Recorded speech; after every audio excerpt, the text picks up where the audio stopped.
All right, so you know how everyone always says the first English translation of the Huangdi Neijing, the Yellow Emperor's Classic of Internal Medicine, that super foundational text in Chinese medicine? Well, everyone says that first showed up in English in 1949, right? Right, yeah, the Ilse translation. Yeah, exactly. But here's the thing, get this, there were actually two, well, not full translations, but two earlier attempts to get parts of it into English, all the way back in 1925. Oh, wow, 1925. That predates Veith by quite a bit. Yeah, it's crazy how often these early attempts are totally overlooked. And that's what we're going to like really dive into today. Cool, yeah.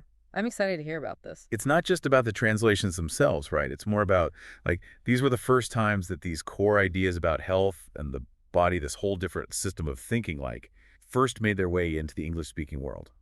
Yeah, I see what you mean. It's like a window into how Westerners first started to wrap their heads around Chinese medicine. Exactly. Our mission today isn't just to, look at old texts. It's to see what these early translations or attempts at translation tell us about how Chinese medicine was first understood or maybe misunderstood in the West. Yeah, super important because those early interpretations can have a ripple effect. Yeah, They shape how people see things for generations. totally. So, ready to jump in? Yeah, let's do it. Okay, so first up, we've got Percy Dawson, American dude, professor of exercise physiology. Exercise physiology, huh? Interesting. Yeah, and here's the kicker, no apparent background in Chinese whatsoever. So how did he end up tackling the Neijing? It's not exactly like sports science. Right, it's a total head-scratcher. We'll get to how it happened, but first let's talk about our other 1925 translator, Alfred Fork. a German sinologist. Okay, now we're talking.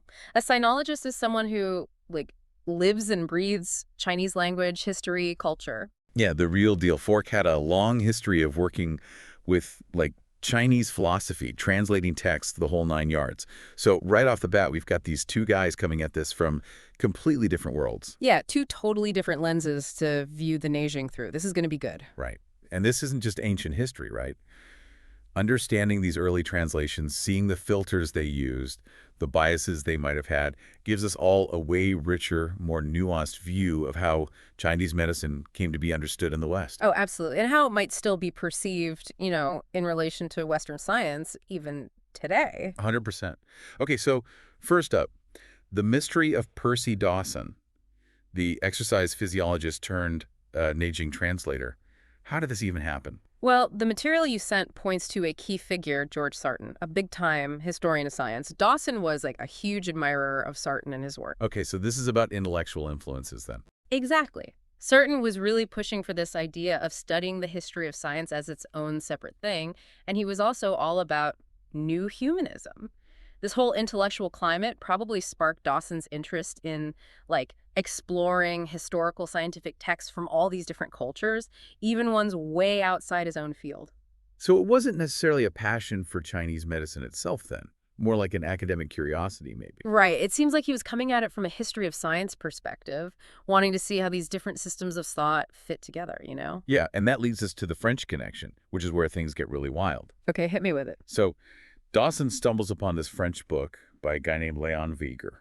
The book's called Get Ready for This Histoire des croyances religieuses et des opinions philosophiques en Chine. Basically, the history of religious beliefs and philosophical opinions in China. Huge, dense book. Wow, a real light read. Right. And inside this massive tome, there's a chapter with a very interesting title, Le Souven, Codification de la Physiologie et de la Psychologie Antique. The Souven, that's a key part of the Neijing, and he's calling it a codification of ancient physiology and psychology. Okay, so for Dawson, who's already interested in the history of physiology, that title must have been like catnip. Totally. And he even says, I'd never seen this book before, and I bet most of my readers haven't either. So he sees this gap, no English translation of this ancient Chinese text, on physiology at least, not through this French interpretation. He's like, challenge accepted. But he wasn't translating from the original Chinese, right? He was working from Viter's French. Right, exactly. So it's a translation of a translation. Chinese to French, then French to English. Yeah. Which, already introduces a whole layer of interpretation and the possibility of errors. Oh, yeah, for sure. Like a game of telephone almost. Exactly. And that makes you wonder, What was Dawson's real goal here? Was it pure academic interest, or was there something else going on? It's hard to say for sure, but the source you sent hints that maybe he wanted to examine Chinese medicine through a Western lens, maybe even to show how Western science was, more advanced, like setting up this East versus West kind of Like dynamic. a clash of medical titans. Yeah. So how did he actually present this material in his English publication? What did it look like? Well, he published it in the Annals of Medical History, and structurally, it pretty much followed Viger's chapter. He kept the basic flow, but got rid of these section breaks that were in the French, making it one long chapter. Okay, so he streamlined it a bit. Yeah, but he did add two appendices, which are pretty interesting. What were those about? So the first one included illustrations of like yin yang, the five elements, and the five is, the zhang. So he's adding visuals to this ancient text. Yeah, and it's interesting because the yin yang diagram was straight from Viger's French book. But the five elements and five viscera illustrations, those were Dawson's own creations.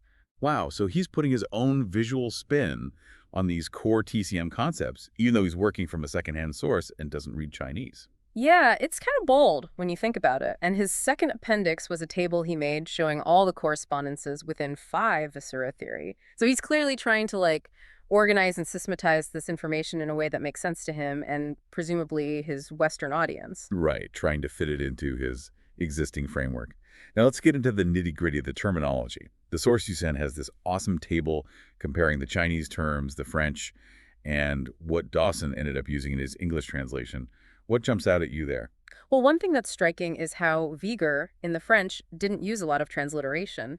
Like, he uses E for A, which is pretty straightforward, and Chen, or esprit vital, for sin, and Ling for O. So he's using like the closest phonetic equivalent for some terms. Right, but then for a lot of other terms like I, te, all the five-element relationships, he just went with straight-up French translations. So already there's this layer of interpretation happening in the French, even before he gets to Dawson. Exactly, and Dawson basically followed suit. He kept the transliterations that Viger used, but then also translated a lot of terms directly, like yin apogee and yang decreasing. In apogee, that's a choice. Right, and it kind of highlights this ongoing challenge of finding the right English terms for TCM concepts and standardizing the terminology. Even with the WHO standards that came out in 2022, they translate full as spirit, but then all these other related terms aren't even included. It shows that this process of figuring out the language is still evolving. Yeah, totally. But, okay, the source also talks about some pretty big accuracy issues with Dawson's translation. What's the deal there? Well, right off the bat, Dawson removed all the Chinese characters that were actually in Viger's French text. Wait, really? Why would he do that? Not sure, but it made it way harder for anyone to, trace back those English terms to the original Chinese and see what they really meant. So you get translations like mystery for which is a pretty important concept, and chenling for and a transcendental machine for sufa. Even terms like and a become apogee, diminution, and termination They lose that connection to the original ideas. Okay, so that's a problem. And it wasn't just omissions, right? He also carried over some errors that were already in Viger's French. Oh, yeah, big time. There's this huge chronological error about when Suin was written. Viger thought the five-element mutual conquest theory, the CNK where the elements control each other, that he thought that wasn't in the original text, so he dated it way later. He thought a guy named Zhu Yan introduced it in the 4th century AD, but Zhu Yan actually lived in the 4th century BC. Oh, wow. So that's like an 800-year difference. Yeah, a massive mistake. And Dawson just repeated it in his English version. So from the get-go, English readers are getting this totally wrong idea about the history of the text and the theory. So we're talking about fundamental misunderstandings right from the start. But then on top of that, Dawson added his own errors, right? Like the five-element one is something else. Oh, yeah, that one's a doozy. So Uyghur's translations for the five elements were already kind of iffy. He translated wood as substance végétale, which means vegetable substance. Earth was humus, and metal was substance mineral substance. But then Dawson, he not only messed up the order of the elements, but he translated végétale as just plain vegetable. Wait, so the five elements are suddenly about gardening? Pretty much. The core theory of Chinese medicine is now connected to growing carrots and stuff. And the source says this error even made it into his appendix. That's amazing. And it gets even worse, right? There's that yin-yang error in the appendix, too. Yeah, this one's a biggie. In his appendix where he's explaining this celestial wheel, he completely flips the meanings of yin and yang. He says yin is positive, light, hot, expansive, masculine, rigid, and yang is negative, dark, cold, contractive, feminine, flexible. Whoa, that's like reversing the poles of a magnet. Exactly. And this wasn't in Viger's French, this was all Dawson. It's a total misunderstanding of one of the most fundamental concepts in Chinese thought. And it makes you wonder how much this kind of error would mess up people's understanding of, like, diagnoses and treatments based on these principles. For sure. And on top of all that, Dawson also translated all of Viger's criticisms of Chinese medicine. So he wasn't just translating words, he was translating a whole attitude. Right. And Viger was coming at it from a very philosophical angle, and he was pretty critical. He only focused on the spleen and ignored the stomach, saw the 5 phases and 6 qi as just this simple mechanical wheel. Like a clock or something. Yeah, and he basically dismissed pulse diagnosis and acupuncture, thought they were either useless or just psychological. So Dawson took all of that, the errors, the criticisms, the whole shebang, and presented it to the English-speaking world as, like, the truth about Chinese medicine. Pretty much. And it really reinforces this idea that he wasn't trying to understand it on its own terms. He was more interested in proving Western science was superior. Okay, so that's Percy Dawson and his adventurous journey through their Neijing via a French detour. Now let's switch gears completely and talk about Alfred Fork. A whole different ball game, right? Totally. And this is where we get to see how someone with deep knowledge of Chinese language and culture approached the Neijing. Right. And Fork didn't set out to translate the whole thing. His engagement with the Neijing was part of a much bigger project. His book, The World Conception of the Chinese. Their astronomical, cosmological, and physico-philosophical speculations. Catchy title, right? Yeah, rolls right off the tongue. But it speaks to the scope of his work. This wasn't just about medicine, it was about understanding the entire Chinese worldview. And Fork was seriously qualified for this. He'd been a Chinese language translator for the German embassy, a professor of Oriental languages. Yeah, he'd even published a bunch of stuff on Chinese philosophy already. So, unlike Dawson's, like, accidental encounter with the Neijing, Fork went into this with intention and a whole lot of background knowledge. And the source you sent says he specifically used the Neijing in the sections of his book on yin and yang and the 5 elements. Makes sense. He was trying to show how those core concepts were used in ancient Chinese thought, not just in medicine, but in, like, cosmology and philosophy, too. Yeah, like seeing the bigger picture. And he pulled from specific chapters of the Neijing, too, like the yin-yang, yin-xiang-de-lun, the Zhulun, and the Bing-ding-lun. He was really going deep into the text, trying to understand it in context. And there's this part where he talks about the origins of the 5-element theory. And he pushes back against some Western ideas that were floating around at the time. Yeah, there was this theory that the 5 elements came from the Honu, or the Xiongnu, which is what we call the Huns in English, or from the Turkic peoples. But Fork was like, nope, this is a Chinese thing through and through. So he was defending the Chinese origins of the theory. He wasn't trying to, like, diminish it or attribute it to some outside influence. Exactly. He was trying to understand Chinese thought on its own terms, not force it into some other framework. And from the way he talks about the Neijing, it seems like he really understood it. Like he wasn't just quoting random passages. He was weaving them into his arguments, explaining them clearly. Yeah, he seemed comfortable with the material. So how did his translations compare to Dawson's? Well, his approach was different. He was more focused on conveying the original meaning, even if it meant using terms that might sound a bit unfamiliar to a Western audience. Like, he translated "oo" as 5 viscera, which is accurate, but then he added the generating organ in parentheses to show how it's different from the Western idea of an organ.